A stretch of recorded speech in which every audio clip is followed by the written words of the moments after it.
마태복음 7장 15절부터 21절의 말씀을 우리가 합심해서 같이 읽겠습니다. 거짓 선자들을 삼가라. 양의 옷을 입고 너희에게 나오나 속에는 노략질하는 일이라. 그들의 열매로 그들을 알지니 가시나무에서 포도를 또는 엉겅퀴에서 무화과를 따겠느냐. 이와 같이 좋은 나무마다 아름다운 열매를 맺고 못된 나무가 나쁜 열매를 맺나니 좋은 나무가 나쁜 열매를 맺을 수 없고 못된 나무가 아름다운 열매를 맺을 수 없느니라. 아름다운 열매를 맺지 아니하는 나무마다 찍혀 불에 던지느니라. 이러므로 그들의 열매로 그들을 알리라. 나더러 주여 주여 하는 자마다 천국에 들어갈 것이 아니요 다만 하늘에 계신 내 아버지의 뜻대로 행하는 자라야 들어가리라. 아멘. 오늘은 마태복음 7장 15절부터 21절의 말씀으로 거짓 선지자를 분별하자라는 제목으로 우리가 함께 은혜를 나누겠습니다. 오늘 읽으신 본문의 말씀에 15절 말씀에 거짓 선지자들을 삼가라. 양의 옷을 입고 너희에게 나오나 속에는 노략질하는 일이라. 이 말씀은 예수님께서 직접 하신 말씀인 것입니다. 예수님 때도 거짓 선지자가 이 말씀을 보니까 있었다는 것을 말씀하신 것입니다. 그 예수님 이전에 구약 성경에도 거짓 선지자들이 나옵니다. 그들을 어떻게 알아요? 그들의 열매로 그들을 안다고 주님은 말씀하시는 것입니다. 그러므로 나더러 주여 주여 하는 자마다 다 믿는 자의 모습은 있는 것입니다. 입술로는 다 주여 주여 찾지만은 다 천국에 들어가지 못한다. 다만 하늘에 계신 내 하나님 아버지의 뜻대로 행하는 자라야 들어가리라. 이 말씀인 것입니다. 우리가요 열심으로 주를 위해서 일한다고 자기는 열심히 뛰어다니지만은 그 하나님의 뜻인가 아닌가를 늘 분별해야 되는 거예요. 그래서 교회에서는 무엇을 하기 전에 항상 모여서 기도에 힘쓰는 것입니다. 열심으로 기도를 해요. 무슨 봄 소풍만 있다 해도 그 소풍을 가지고 얼마나 열심히 안전 가운데 잘 다녀올 수 있도록 그냥 합심해서 모여서 기도하는 거예요. 교회에서는 날마다 시간을 정해서 그 앞두고 무슨 교회 행사 있을 때는 항상 기도를 하는 것입니다. 교회는요 무슨 계획을 세우고 뭘 해야 할 때 먼저 하나님의 뜻을 구하기 위해서예요. 이게 하나님의 뜻입니까? 또 하나님 뜻이 계시면 또 안전 가운데 이 행사가 하나님의 영광을 나타내고 많은 영혼들에게 하나님의 사랑을 전하는 그런 행사가 되게 하여 주옵소서. 이렇게 하나님의 뜻을 구해요. 그래서 이렇게 하나님의 뜻임을 알아요. 하나님의 뜻대로 행하는 거예요. 그런데 기도하지 않으면요 하나님의 뜻을 알 수가 없어요. 어떻게 하나님이 나의 기도를 들으셨고 이 기도가 어떻게 하면 하나님의 뜻에 합당한가 어떻게 알아요? 우리 하나님께요 기도할 때 계속 기도하고 몇 시간 기도하고 매일매일 기도할 때 이 기도의 제목을 가지고 기도하면 내 마음 가운데 평안이 임하는 거예요. 내 마음이 너무 평안해, 즐거워요, 기뻐요. 이건요 주님께서 내 기도를 들으셨구나, 내 기도를 받으셨구나, 내 기도를 주님께서 기뻐하시는구나, 이게 그러므로 이게 하나님의 뜻이구나 아는 거예요. 그런데요 그 어떤 행사나 목적을 두고 기도할 때, 어떤 문제를 두고 이 해결을 위해서 기도할 때 매일매일 기도하고 시간을 정해서 기도해도 내 마음이 늘 불편해. 왜 이렇게 더 불편해지지? 너무 마음이 안 좋아. 이런 마음이 들 때는요 하나님 그 기도를 안 들으시는 거예요. 왜? 네 정욕으로 쓰려 하는구나. 그리고 네가 이것은 하나님의 뜻이 아니다 라는 것을 나타내 주시는 거거든요. 그럴 때는 그 기도가 이게 하나님의 뜻이 아니구나. 이렇게 오랜 시간 기도해도 내 마음은 왜 이렇게 불편할까? 마음이 좋지 않을까? 그럴 때는 이거 하나님의 뜻이 아니구나 라고 우리는 분별할 수 있는 것입니다. 며칠 전에 아무도 모르는 사람에게서 제가 아주 긴 장문의 문자가 왔습니다. 그 내용을 읽어보니까 몇 번 읽어봤어요. 몇 번 읽어보니까 그 극단적인 종말론자, 여기 소속된 사람인데 아주 조리 있게 글이 아주 세련되게 문장이 아주 멋있는, 마음에 쏙쏙 드는 아주 진리의 말씀이 그 가운데 들어있는 것 같은 그런 내용의 문자였습니다. 그래서 몇 번 읽었어요.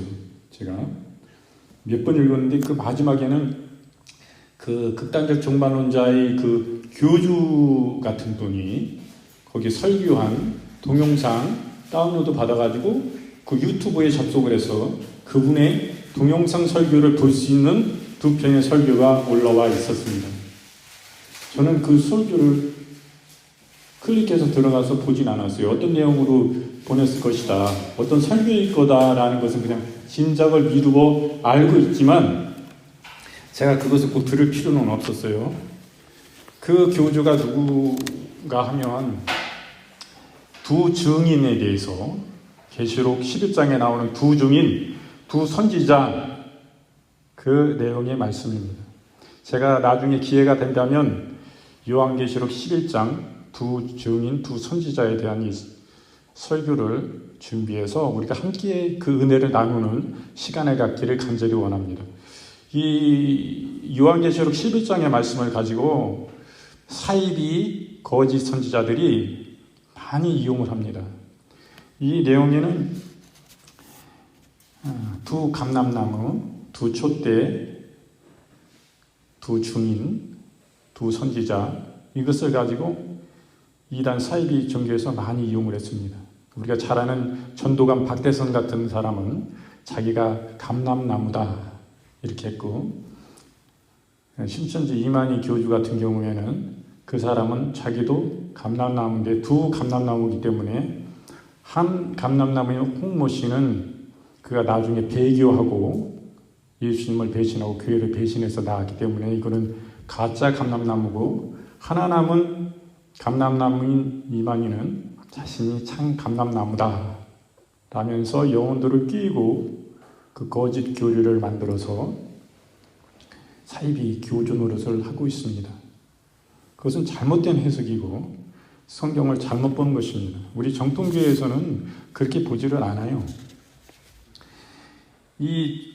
저에게 문자를 보내온 이 종말론 교주가 소속된 그 교주는 어떤 사람이냐, 제가 모르는 부분이 아니에요. 이분을 2017년에 이분이 한국에서 전쟁이 날 것을 예언을 했습니다.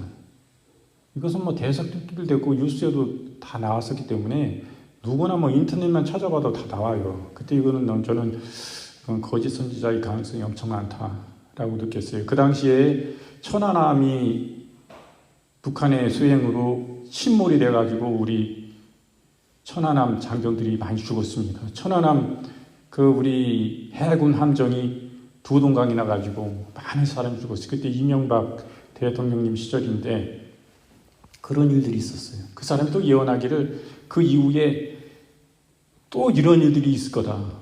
우리 군함이 침몰하는 이런 일들이 있을 거다. 이렇게 또 예언했었는데 그 역시 불발로 끝나고 말았습니다. 이 사람들이요, 극단적인 종말론자는 예수님도 모르는 몇 월 며칠 날 예수님이 임하실 것이다.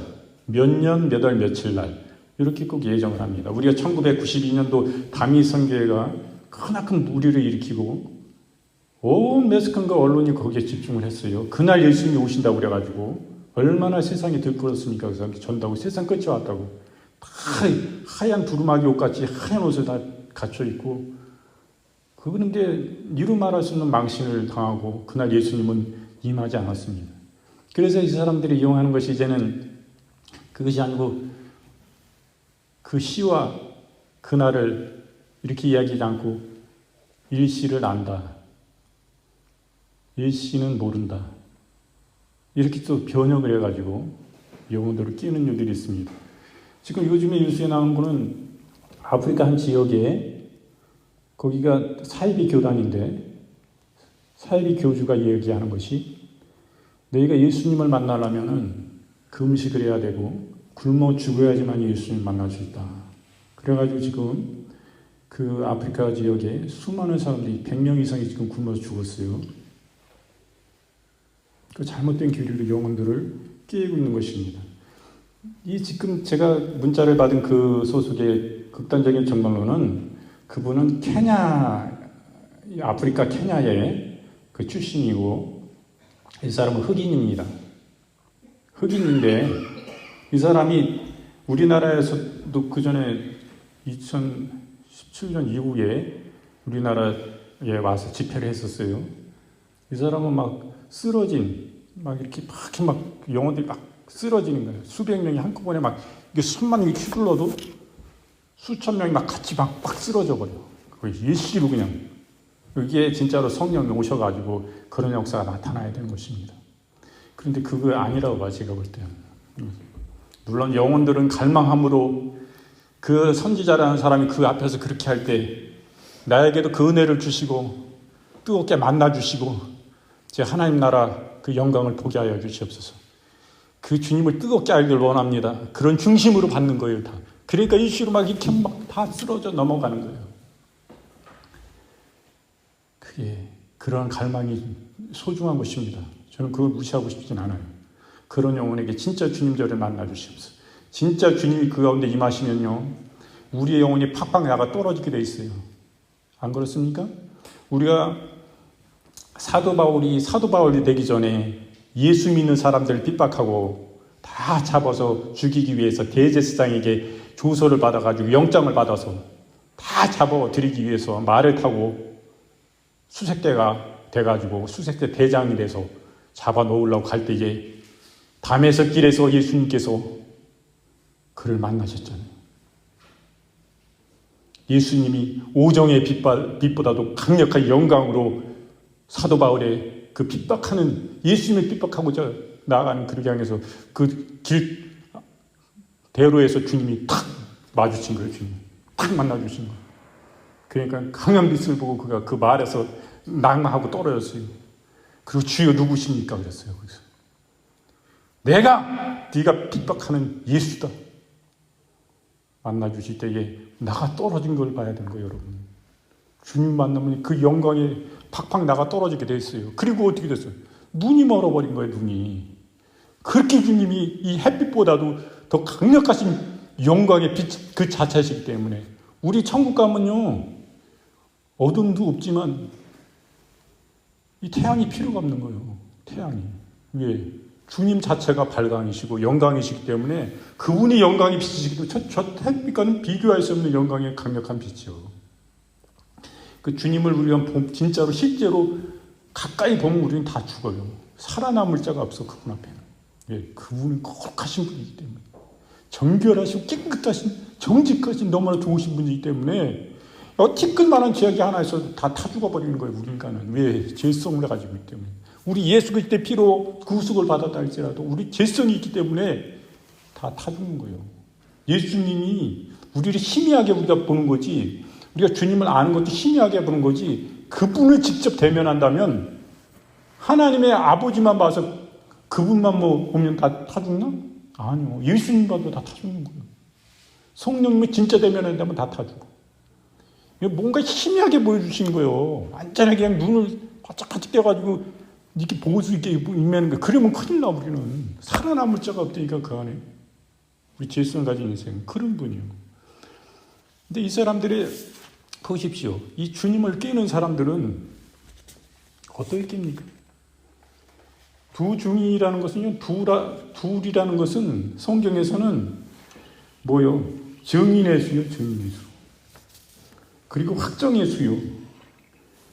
근데 이 두 중인은 신부된 하나님의 교회를 얘기하는 것입니다. 그런데 두 중이 자기가 두 중이래. 두 중이란 뭐냐면은 엘리야와 모세를 얘기하는 거예요. 오늘날은 하나님의 신부된 교회를 말씀하시는 것인데 자기가 그 자리에 있다 이거예요. 모든 사이비 이단의 교주들은 이와 같이 자기가 두 촛대, 두 감람나무, 두 증인, 두 선지자, 자기가 이거다. 그렇게 얘기를 해요. 그러나 이것은 잘못된 것입니다. 우리가 두 주인을 섬기지 못한다.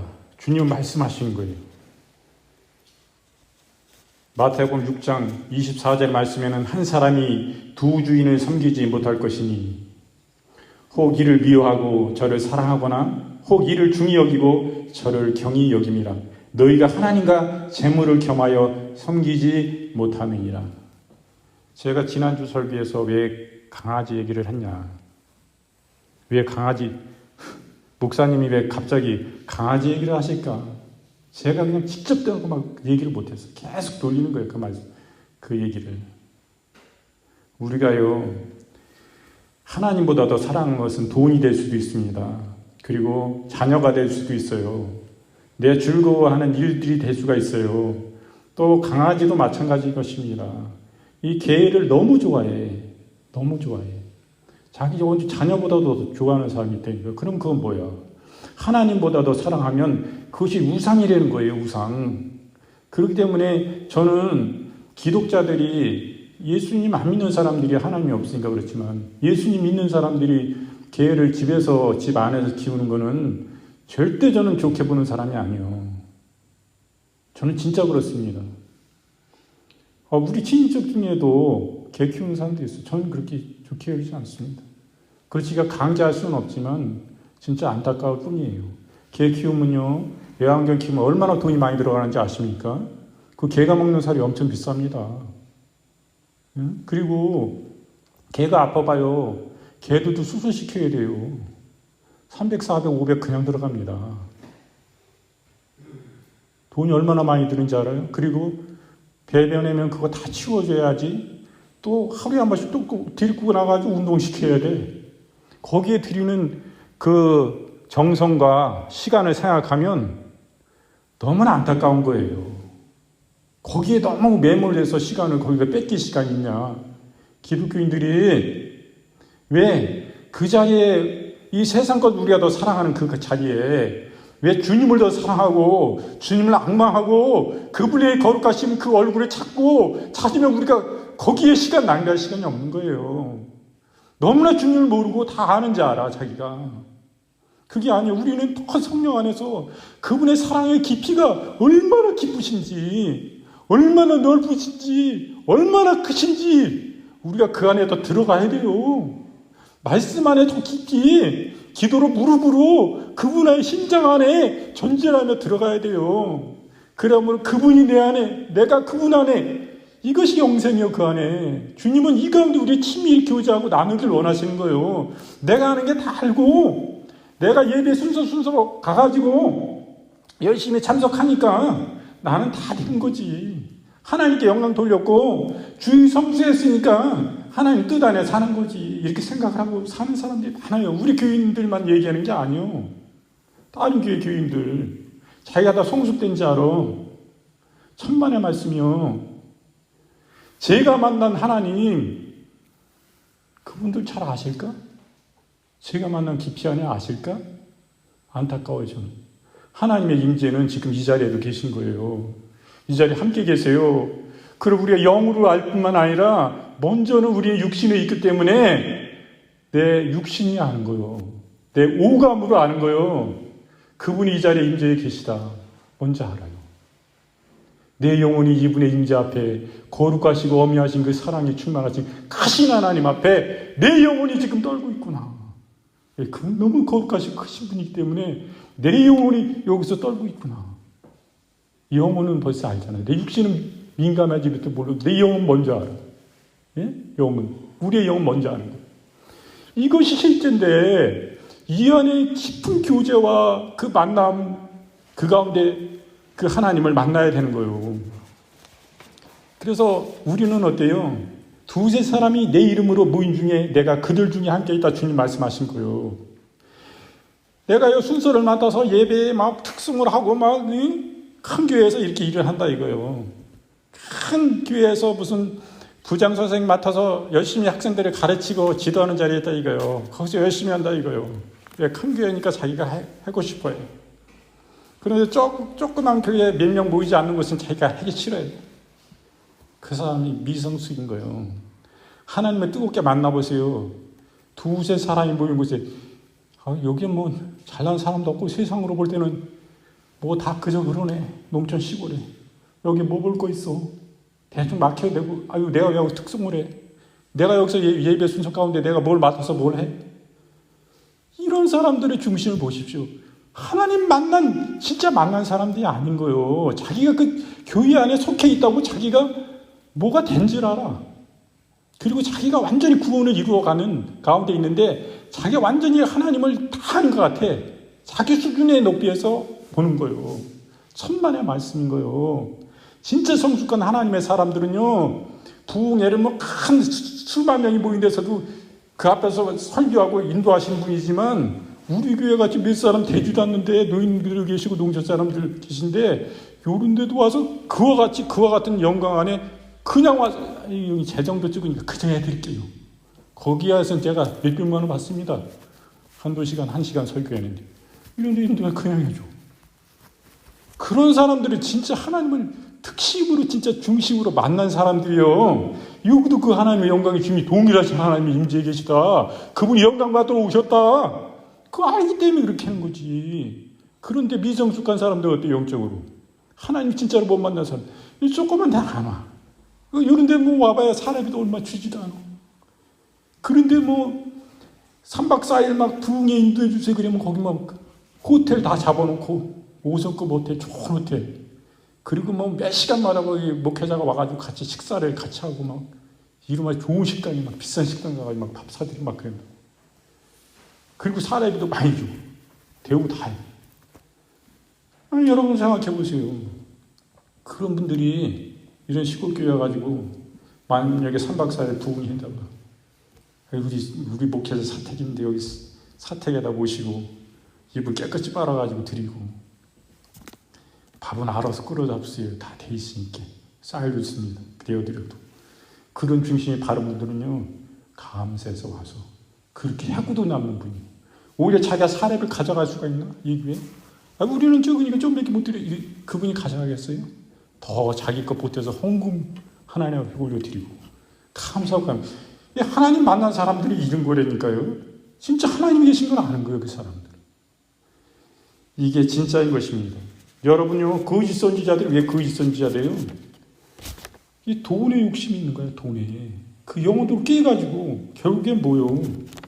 돈인 거거든요. 돈. 그래서 우리는 극단적인 종말론자를 경계해야 됩니다. 이 거짓 선지자들을 유의해야 돼요.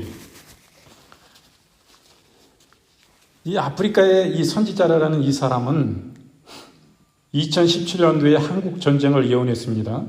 그리고 천안함 폭침 사건 같은 일이 또 벌어질 것이라고 또 예언했어요. 그런데 이것이 다 빗나갔습니다. 거짓 예언으로 다 밝혀졌어요. 그럼에도 불구하고 지금도 자기가 그 선지자의 자리에 서 있어요. 이 정도로 큰 사건으로 자기가 예언했던 게 헛발질 됐을 때는 부끄러워서 얼굴을 들 수가 없는 거예요. 하나님 앞에 철저히 회개하고 선지자는 그 즉시 당장 내려놔야 되는 것입니다. 그럼에도 불구하고 아직도 영혼들을 깨고 있는 거예요. 정신을 차려야 됩니다. 깨어 있어야 됩니다. 철저하시 우리 주님의 성경의 66권의 말씀을 가지고 우리가 영적으로 그러함으로 영들을 분별해야 되는 것입니다. 이 사람이 하나님께 속해 있나 아닌가, 거짓 선지자인가 참 선지자인가, 우리는 분명히 분별해야 되는 것입니다. 우리가 잘 아는 부산에 수영로 교회가 있습니다. 어마어마하게 큰 장로교인데 여기 정필도 목사님이 얼마 전에 소천하셨죠. 이분은요, 말씀씨가 좋아가지고 아주 세련되고 좋은 언어를, 아름다운 언어를 구사하거나 이런 분은 아니에요. 말씀이 투박해요. 누가든 말씀이 왜 저럴까? CTS 기독교 방송에 나오면 저분 말씀 왜 저러냐? 채널 딴 데 돌려. 다른 목사님 말씀 좀 듣자. 세련된 말씀. 이럴 수도 있는데 이분은요, 그 열매로 안다고 그랬잖아요. 그분이 참된지 않는지. 이분이 돌아가실 때 통장에 1,000만 원밖에 없었어요. 어마어마하게 큰 교회인데 얼마나 청렴하고 얼마나 깨끗하고 하나님의 사람인지 기도의 사람이었고 기도의 무릎으로 그렇게 교회를 크게 이끌던 사람이고 이 말씀이 진실하니까 그 성도들 그 목사님의 삶을 알잖아요. 가까이서 보니까 말씀이 투박하도 이분이 진실한 분이요 하나님 안에 참 목자이기 때문에 그 교회 부흥될 수밖에 없는 거예요. 그 발자취를 닮아서 본받아서 그 성도들이 하나님의 진정한 진실한 하나님의 사람들이 될 수밖에 없는 거예요. 그분이 돌아가시는 병원에서 산소 어깨 꽂고 이제 돌아가실 때 돼가지고 거기 가 계실 때도 그 산소 꼭 띄워라. 그리고 2시간인가 몇 시간을 그 가족들 앞에서 설교를 하시고 병원 침대에 앉아서 그리고 딱 누우셔가지고 하나님 앞에 소천해서 돌아가신 분이에요. 나 생명 더 연장시켜주지 말아라. 내 스스로 갈 수도 없는데 이러고 하나님의 영광 중에 가신 분이요. 그분 속에 진정한 천국이 있기 때문에 천국의 확신이기 때문에 그런 믿음 안에서 죽음도 두려움 없이 산소 없게 뛰어라. 또 하나님의 영광의 나라에 이제 갈 때가 됐구나. 알고 가신 거예요. 이게 진실한 분이요. 입만 살아가지고 그냥 설교가 엄청나게 세련되고 좋아 보여도 그 삶에 열매 맺는 전 아름다운 열매 맺는 게 없으면 그 사람은 하나님 앞에 잘못 거짓된 선지자가 되는 것입니다. 진짜 좋으신 분들이 많아요. 진짜 하나님의 사람들이 많아요. 자기 유익만 굽지 않고 자기 교회만 생각하는 게 아니라 하나님의 교회를 생각하고 한국교회 전체를 내다보고 그 긍휼한 주의 마음을 가지고 동일한 형제요 자매의 마음으로 이렇게 하는 교회들이 많습니다. 그래서 자기네 교회들 다 내보내요. 우리 교회 몇십 명만 내겨놓고 몇천 명 되는 교회 다 내보내요. 당신들 앞으로 우리 교회 오지 마라. 그 약하고 미자리 어려운 교회들 가가지고 충성 봉사해서 하나님께 영광 돌리고 그 어려운 목회자들이 힘이 돼가지고 그들을 위해서 도우세요. 우리 교회 앞으로 오지 말라고. 다 내보낸단 말이에요. 이런 사람들도 있어요. 우리 교회가 다 썩고 잘못된 게 아니에요. 그럼 뭐 완전히 다 썩어버렸으면 주님이 오시지. 당장이라도 오시는 거예요. 그러면 희망이 없으니까. 우리가 하나님은 주님은 희망인 것이에요. 하나님의 사람들이. 우리나라하고 엄청난 희망이 있습니다. 이런 진정 하나님의 사람들이 있는 거예요. 그 사람들 하나님을 만나고 진짜 실제 그 주님과 늘 대면하고 그 주님의 거룩하신 말씀 앞에 주의 뜻을 구하고 진실하신 하나님의 사람들이기 때문에 그럴 수 있는 겁니다. 여러분 교인 하나가 교회에 옮겨봐요. 우리 주변에 교회 있지만 그 교회 교인 몇 사람이 우리 교회로 와봐. 그 담임 목사가 얼마나 화나는지 얼마나 마음 아픈지 영혼 하나가 가면 양한마리가 옮기면 원수 되는 거예요. 그날부터 그 교회는 어떤 이유에서 갔든지 원수 되는 거예요. 이게 우리의 좁은 의미에서는 이런 사람들도 있거든요. 내려놔야 됩니다. 하나님의 나라를 넓게 내다봐야 되는데 그렇지 못한 모습들을 우리는 많이 보게 됩니다. 그러므로 제가 하나님은 절대 축복의 근원이시기 때문에 우리는 복받아야 되는 거예요. 그게 제가 잘못되는 것이 아닙니다. 이 복받는 것에서 그냥 멈춰버린다면 그 영혼이 멸망과 타락이요. 돈 많으면 어떻게 돼요? 신앙 잃어버리고요. 믿음 잃어버리고요. 타락된 삶을 걸어가요. 하나님도 필요 없어요. 세상의 모든 것이 다 좋은 것으로 일다가 즐기는 삶으로 돌아가는 것입니다. 그럼 그 사람 멸망이고 믿음 잃어버리고 지옥 가는 거예요. 그렇기 때문에 이것이 좋은 것이 아닙니다. 이것은 번영신학, 기복신학, 번영신학이라고 합니다. 이 세상에서 하늘나라로 필요 없을 정도로 이 세상에서 모든 게 다 갖추고 사는데 뭐 하나님 찾겠어요. 그런 것은 지옥인 것입니다. 그렇기 때문에 제가 물질만을 원하는 그 목회자 그것만을 기도해주고 거기서 딱 머물고 이 물질 하나님에게 거저받았으니 당신 지금 마음대로 써. 차 좋은 차 타고 다니고 좋은 집 살고 자네 가질 것 다 갖추고 살아. 그 외에 남는 것들 막 계속 수입을 주시고 주님이 모든 거 협력해서 막 그냥 막 축복 주시니까 잘 되고 많이 재정이 쌓이잖아. 그거 가지고 그냥 당신만을 위해 쓰지 말고 영혼들을 위해서 쓰고 하나님 나라 확장을 위해 쓰고 하나님의 영광을 위해 쓰고 주님 나라를 생각하고 이렇게 하나님께 올려드려라. 이 안에 영생이고 진정한 이것이 지혜다. 이게 가르쳐야 된다 이 말씀이요. 그 예수 믿는 사람들 축복받지 마라 이 말씀이 아니거든요. 여러분 그 지난주 설교를 통해서 또 오해받으시면 안 돼요. 축복받아야 되는 거예요. 하나님 잘 믿으면 복 받을 수밖에 없어요. 주님 우리 복을 주실 수밖에 없다니까요. 그 말씀인 것입니다. 그래서 우리는 거짓 선지자를 다 분별해야 돼요. 에레미야 23장 25절부터 28절의 말씀에 내 이름으로 거짓을 예언하는 선지자들의 말에 내 꿈을 꾸었다고 말하는 것을 내가 들었노라. 거짓을 예언하는 선지자들이 언제까지 이 마음을 품겠느냐?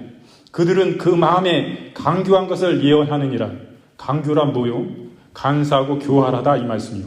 간사는 본인의 이익을 위해 나쁜 꾀를 부리는 사람이에요. 교활은 꾀가 많은 사람이요. 그 예문을 들자면은 저 사람은 강교한 사람이다 이렇게 얘기하면은 저 사람은 자신의 이득을 챙기기 위해서 나쁜 꾀를 많이 부리는 사람이다 라는 뜻으로 이해해 주시면 맞습니다.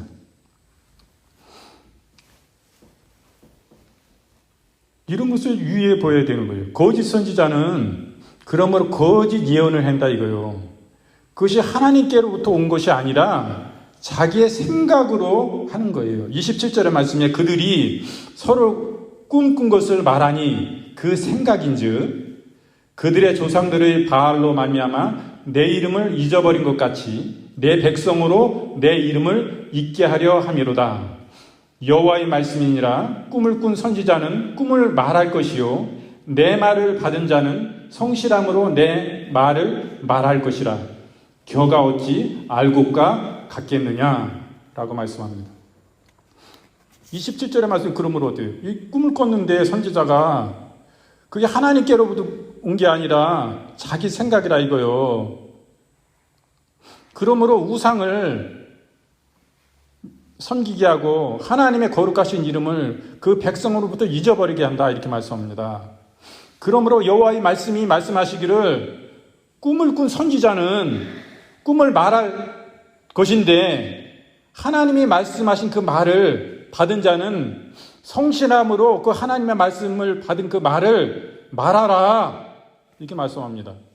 그러므로 거짓 선지자는 자기의 생각을 말하고 참 선지자는 하나님의 주신 말씀을 받아서 그것을 말한다 이거요. 그러므로 거짓 선지자는 겨와 같고 하나님의 참 선지자는 알곡과 같다 이렇게 말씀하신 것입니다. 여러분, 그러므로 그 열매로 그들을 알아야 되는 것입니다. 여러분, 이렇게 크나큰 예언들을 그 선지자가 해놓고 불발했을 때 한국에 전쟁이 일어날 것이다 그렇게 얘기했을 때 2017년에 그날 그 시에 그게 불발됐을 때는 그 선지자는 그가 선지자입니까? 거짓 선지자인 거예요. 하나님이 말씀하시면 그것을 변개치 않으십니다. 반드시 시행하시고 준행하신 거예요. 반드시 왜 선지자에게 왜 말씀하셨어요? 하나님 그 뜻을 이루시기 위해서 말씀하신 것입니다. 이게 기도한다고 하나님 전쟁이 일어나지 말게 해주세요. 하나님의 뜻이 한번 서면요 반드시 준행하시는 거예요. 그 뜻을 변개치 않으셔요.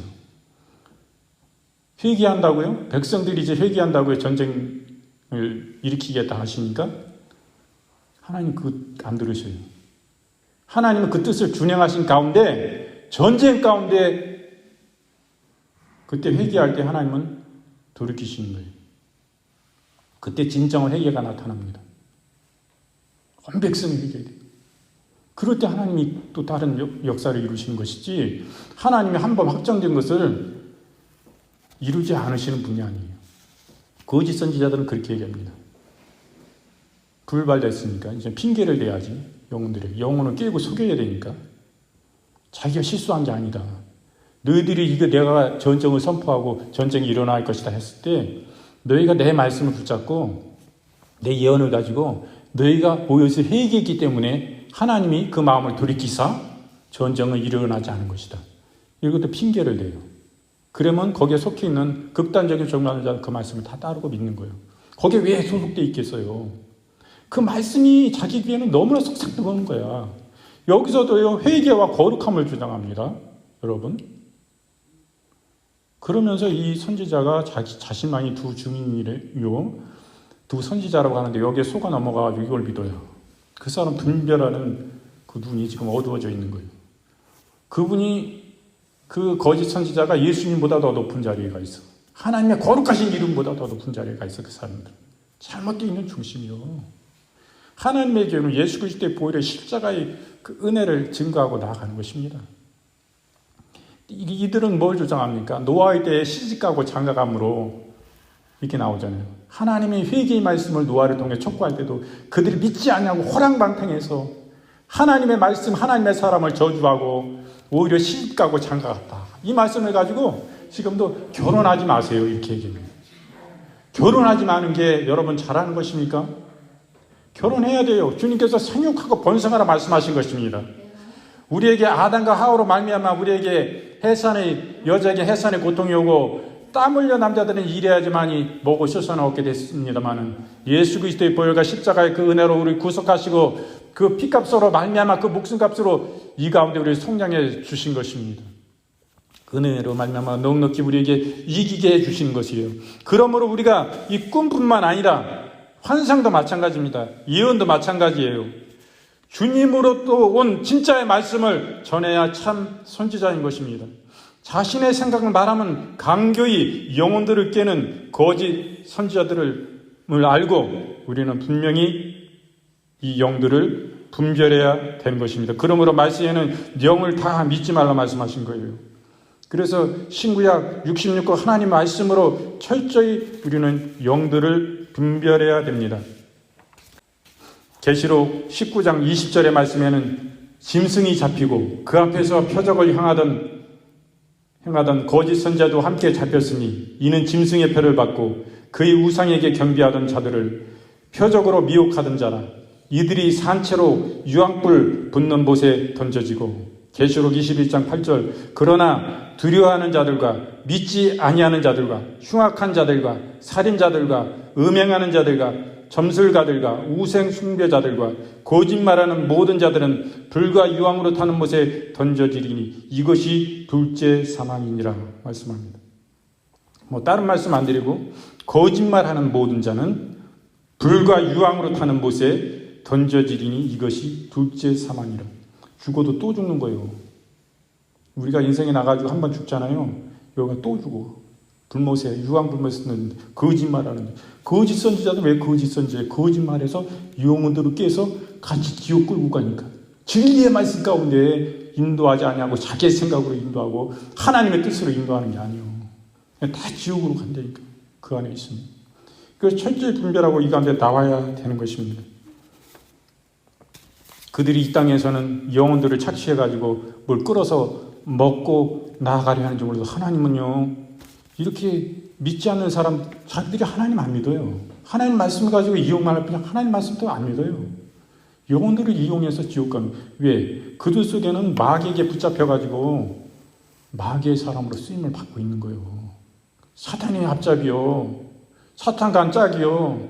사탄과 동일한 생각과 가치를 가지고 나아가는 자요. 그들 속에서 떠나야지. 그게 무슨 하나님의 선지자요. 거짓말쟁이요. 속이는 자요. 미혹하는 자인 것입니다. 다 우리를 죽이려고 하는데 그 세련된 언어와 말에 기교에 넘어가가지고 그 사람들이 하나님보다 높여지고 예수님보다 더 위요. 성령님보다 더 위요. 그러므로 빌립보서 3장 17절과 20절의 말씀에는 형제들아 너희는 함께 나를 본받으라. 그리고 너희가 우리를 본받은 것처럼 그와 끝이 행하는 자들을 눈여겨보라. 이렇게 말씀합니다. 내가 여러 번 너희에게 말하였거니와 이제도 눈물을 흘리며 말하노니 여러 사람들이 그리스도의 십자가의 원수로 행하느니라. 그들의 마침은 멸망이요 그들의 신은 배요 그 영광은 그들의 부끄러움에 있고 땅의 일을 생각하는지라. 그러나 우리의 시민권은 하늘에 있는지라. 거기로부터 구원하는 자 곧 주 예수 그리스도를 기다리노니 그는 만물을 자기에게 복종하실 수 있는 자의 역사로 우리의 낮은 몸을 자기의 영광의 몸의 형체와 같이 변하게 하시리라 말씀합니다. 그들의 마침은 뭐요? 멸망이에요. 멸망. 그리고 그들의 신은 누구요? 하나님이 아니고 자기의 배예요. 배. 욕심. 그들의 영광은 뭐요? 부끄러움이다. 이거 나중에 하나님의 심판대 앞에 부끄러움을 당할 것이다. 그리고 이들은 땅의 세상에 속된 것을 생각하는 자라 이거요. 그 사람이 강명한 천사요? 그 사람이 진짜 하나님의 사람이요? 참 안타까운 거예요. 그래서 제가 그 문자에 뭐라고 그랬어요? 그분은 분명히 잘못된 하나님의 사람이 아니고 거짓 선지자가 분명합니다. 그것에 그 미혹에서 속히 나오시길 바랍니다. 그런 내용의 답을 했지 않겠어요? 근데 그 다음날 또 왔어. 제가 답을 한 데 대해서 답이 없고 자기들의 주장한 교리를 또 보내왔어. 참 안타까울 뿐이죠. 요한계시록 11장에 나오는 두 증인은 누구입니까? 모세와 엘리야입니다. 두 감람나무는 기름 부음 받은 자 두 사람을 가리킵니다. 그들은 스가랴서에 나오는 두 감람나무로 지칭된 대제사장 여호수아와 유대 총독 수룹바벨입니다. 그런데 마지막 때에 모세와 엘리야, 여호수아, 수룹바벨의 사명받은 자들은 누구일까요? 그들은 바로 하나님의 뜻에 순종해 주의 영광을 나타낼 사명을 받은 자들일 것입니다. 바로 교회입니다. 교회는 왕같은 제사장의 역할을 하면서 복음의 증인의 사명을 감당하기 위해 마지막 때에 두 감람나무로 부름을 받은 것입니다. 요한계시록 11장에 기록된 두 촛대의 환상은 무엇을 의미하는 걸까요? 이 둘이라는 것은 증인을 상징하는 숫자인 것입니다. 이 둘이라는 숫자는 확정수고 증거수입니다. 요한계시록 1장의 7촛대가 모든 교회를 상징하는 것이라면 11장의 두 촛대는 증인된 교회, 복음 전파의 사명을 받은 교회를 의미하는 것입니다.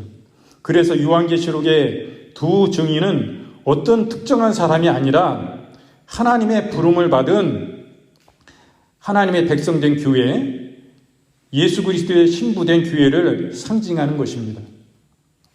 사이비 이단들은 요한계시록 11장에 두 증인, 두 감람나무, 두 촛대를 자신들이 추앙하는 교주라고 말하지만 근거가 전혀 없는 주장인 것입니다.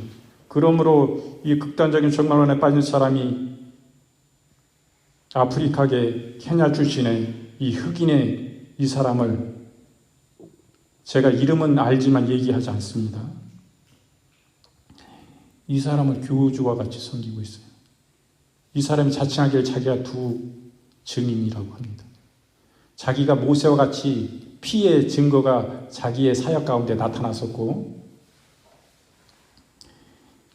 또 엘리야가 3년 반 동안 비 오기를 기도하고 비 오지 않기를 기도하니까 그와 같은 일들이 있었던 것 같이 그런 일들이 있었다고 하고 이런 거짓말을 밥 먹듯이 시키는 거예요. 아예 자기가 외국에 나가서 그런 일들이 있었다 하면 이 한국에 있는 사람은 그런 영상을 보고 할 때 그냥 진짜로 그걸 믿는 거예요. 거기에 빠진 사람들.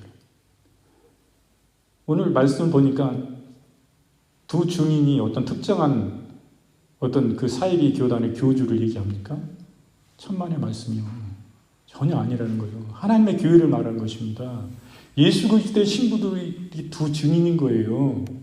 둘이라는 건 두 사람 꼭 그렇게 의미가 아니라 문학적으로 볼 때 예수 그리스도의 참된 예수님을 믿는 사람들이 다 이와 같은 삶을 살아가야 되는 것입니다.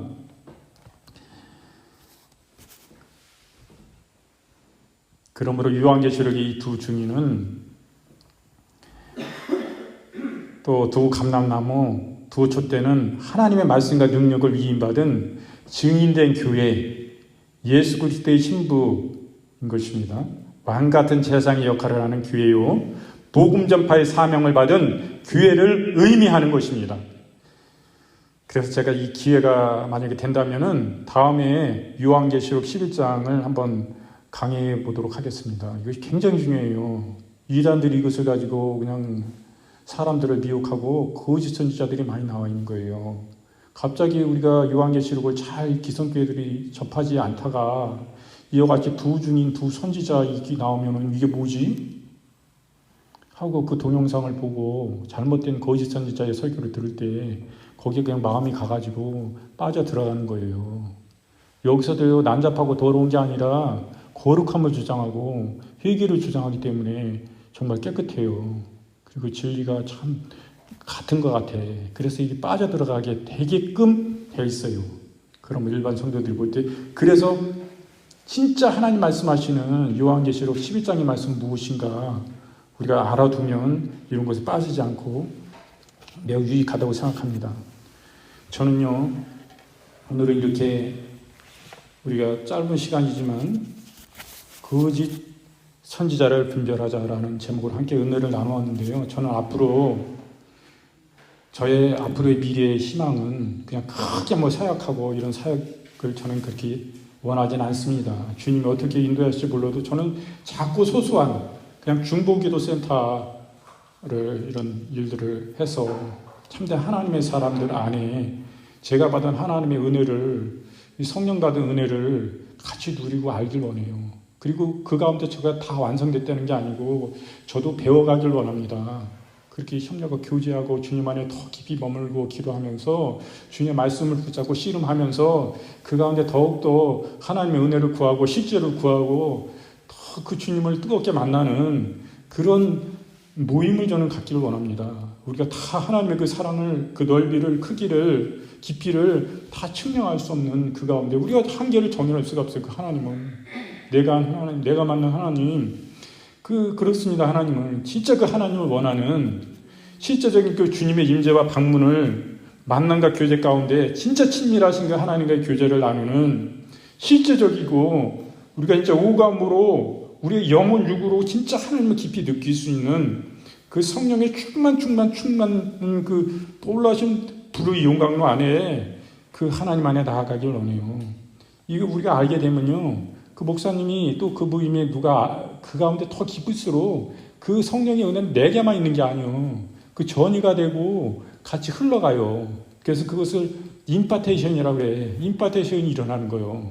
그분의 영성의 깊이 안에 자기도 나아갈 수 있도록 그 교제의 깊은 가운데 나아가게끔 돼 있어요. 그렇게 성령은 좋으신 분이고 그렇게 인도를 하십니다. 그래서 그냥 우리가 머물러 있으면 안 돼요.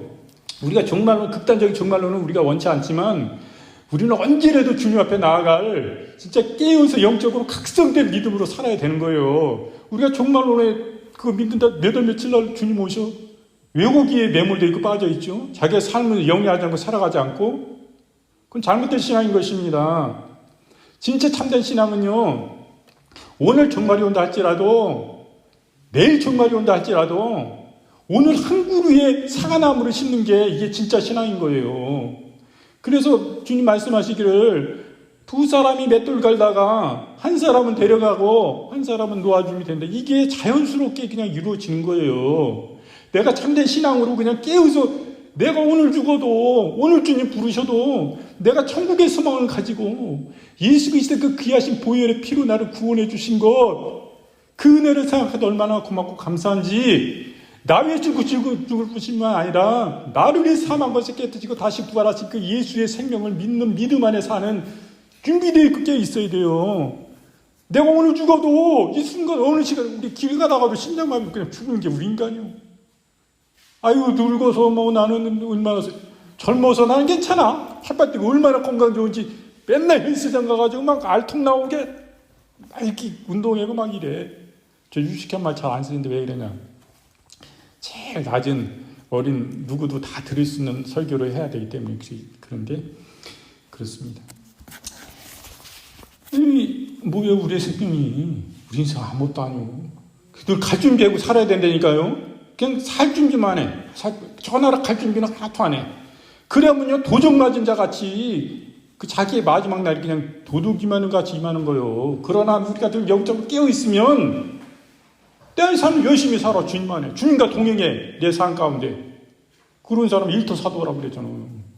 깨어 있는 거야. 늘 갈 준비 돼 있는 거예요. 이런 신앙의 준비로 살아가면 그 사람이 도둑 맞는 것 같이 그 사람이 죽음의 마지막 임종이 그렇게 옵니까?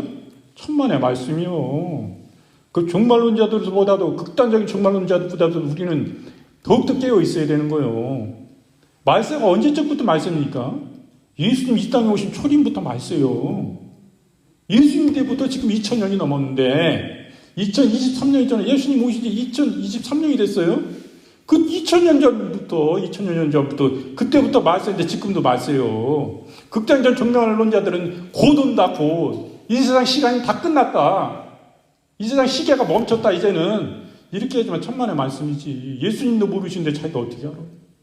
그리고 우리 개인적인 주님 앞에 가는 부름을 받는 그날은 다 다르고 주님 많이 아십니다. 늘 깨어 있어야지. 잠시 후를 모르고 길 가다가도 모르고 내일 일을 모르는 인생인데 갈 줄 배고 살아야지. 거기 매몰돼가지고 결혼도 하지 말고 다 모여가지고 직장도 다니지 말고 네 있는 재산이나 다 바쳐 여기다 같이 공동생활하기. 이거 다 착취해가지고 며칠 날 10년 후에 뭐 2년 후에 3년 후에 간다고 그날 시작까지 저녁에 안 왔어. 또 불발됐어. 주님이 니들이 엄청 기도해 그래가지고 또 날짜를 옮기셨어. 또 이렇게 거짓말 시켜가지고. 그 청년들은 그 인생이 다 홀패하고 그 아까운 시간을 청년의 시간을 그냥 돈 벌고 열심히 자기 개발하고 그래서 자기가 나중에 인생을 멋있게 살고 그렇게 살아가야 하는데 완전히 거기 매몰돼가지고 그냥 착취당해서 삶을 사는 거예요. 농장에서 거기서 일하고 월급도 못 받고 밥 3끼 준 거나 개시 먹고 그건 나중에 험한 거죠. 그 인생이. 이렇게 해서 되겠습니까? 진짜 신앙은요, 자기의 삶을 신앙과 함께 열심히 걸어가는 거예요. 우리 주님 그걸 원하시는 겁니다. 그런데 왜 멀리서 빠져 있어요? 아니, 개 키우는 대신에 애를 낳아가지고 결혼해가지고 애를 낳아야지. 주님께서 네가 이 땅에 생육하고 번성하라 말씀하셨어요. 기회가 되면 애 낳고 여자들이 좋은 남자 만나가지고 가정 충실히 꾸려가야 하나님이 교회는 가정에서부터 출발하는 것입니다. 인구가 손열 위기에 있어요. 그 하나님의 뜻입니까? 여러분 분별해야 되는 것입니다. 정상적인 삶을 그냥 포기하라는 것은 무조건 잘못된 신앙이에요. 우리 우리 기독교가 조금 안 좋은 점들도 있지만 좋은 점들 더 많아요. 제가 그냥 우리 기독교를 비판하는 것 같이 이렇게 설교를 하니까 이런 차이비 극단적인 종말론자가 갑자기 문자를 보내가지고 그 내용이 굉장히 세밀하고 잘 짜여져 있고 굉장히 은혜가 돼요. 그러니 이 사람이 보통 깊이 있는 사람이 아니야. 내가 볼 때는 이런 걸 보낼 뿐은 지도자요. 그 안에 그래도 지도자요. 이 사람이 그 교주 그 두 선지자 섬기지 않는 그런 가운데 있으면 이 사람 참 신앙이 좀 좋은 분이다. 교제해 볼 만하다 이런 생각이 들더라고.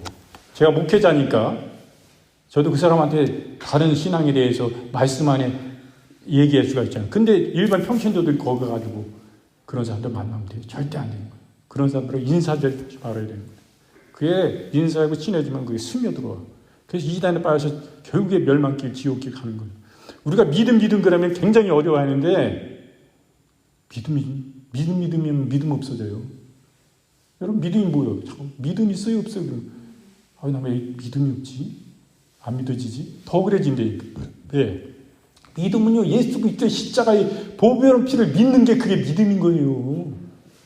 예수님의 십자가의 피가 그게 믿는 믿음이요. 십자가의 피를 믿는 예수님이 나를 위해서 몸짓게 피 흘려주고 대신 내 죄 담당하신 그 예수님을 믿는 믿음이 그게 믿음이지. 예수님의 피 없이 그냥 믿음이 있어야 돼. 믿어야 돼. 뭘 믿어? 더 그러면 더 믿음이 없어진다니까. 예수님의 십자가의 보배로운 피 안에 그 하나님을 믿는 신뢰하는 믿음이 거기서 생기는 거잖아요. 그 예수 그리스도의 중심 안에 말씀 안에 우리가 깨어 이 시대를 잘 분별해 나가야 될 줄 믿습니다. 그래서 오늘은 이와 같은 은혜로 함께 은혜를 나누었습니다.